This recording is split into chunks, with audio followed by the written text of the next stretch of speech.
कांग्रेस के छाया विधायकों ने सत्ता और संगठन के बीच मोर्चा खोलने की तैयारी कर ली है। कल शाम कांग्रेस के छाया विधायकों के बीच मीटिंग हुई और मीटिंग के दौरान आगे की रणनीति तैयार की गई। इस वक्त हमारे साथ कन्हैया अग्रवाल जी मौजूद हैं, जो दक्षिण विधानसभा से विधायक पद के प्रत्याशी रह चुके हैं।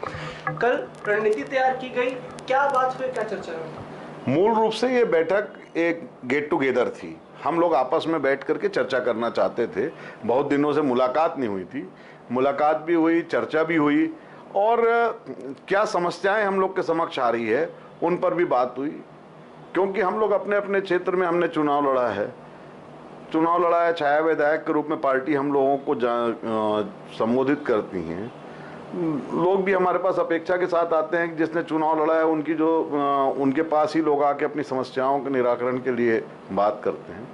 तो वो सब काम सही तरीके से हो पा रहा है या नहीं, ये मूल रूप से बैठक में चर्चा थी।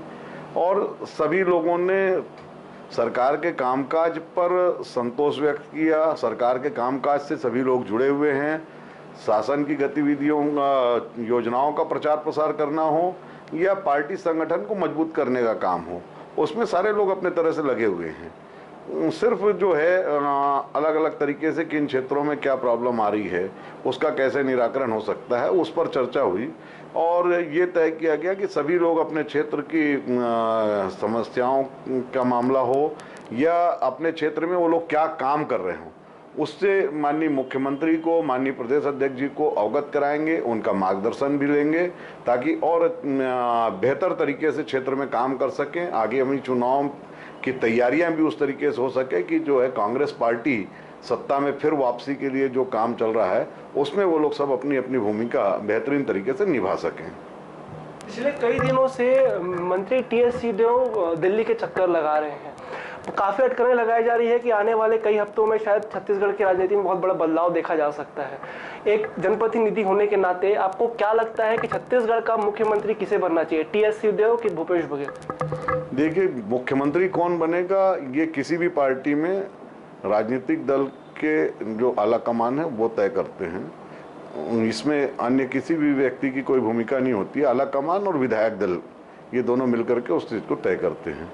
दिल्ली आवागमन का जहाँ तक मामला है, हमेशा चाहे वो टीएस सिंहदेव साहब हों, विधायकगण हों या माननीय मुख्यमंत्री जी हों, सब ने इस बात को स्पष्ट कहा है कि राजनीतिक दल के लोगों को दिल्ली आना जाना लगने का मामला हो या अन्य गतिविधियों के कारण जाने का हो, तो दिल्ली आवागमन को सामान्य रूप से लिया जाना चाहिए।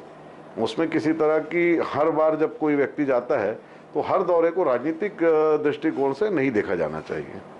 अभी हाल ही में भाजपा ने प्रेस कॉन्फ्रेंस किया, शिवरतन शर्मा उसमें मौजूद थे। उन्होंने एक आंकड़ा पेश किया जिसमें उन्होंने कहा कि छत्तीसगढ़ क्राइम के मामले में टॉप 10 राज्यों में से एक है और यहाँ की जो सरकार है वो क्रिमिनल को पाल पोस रही है। और ये भी है कि ये पूरी माफिया वाली सरकार है। 4 दिनों से दिल्ली में मुख्यमंत्री जी मौजूद रहे हैं, टीएस सिंहदेव दिल्ली में मौजूद है, प्रशासन तो छत्तीसगढ़ में है ही नहीं। क्या कहेंगे इसमें?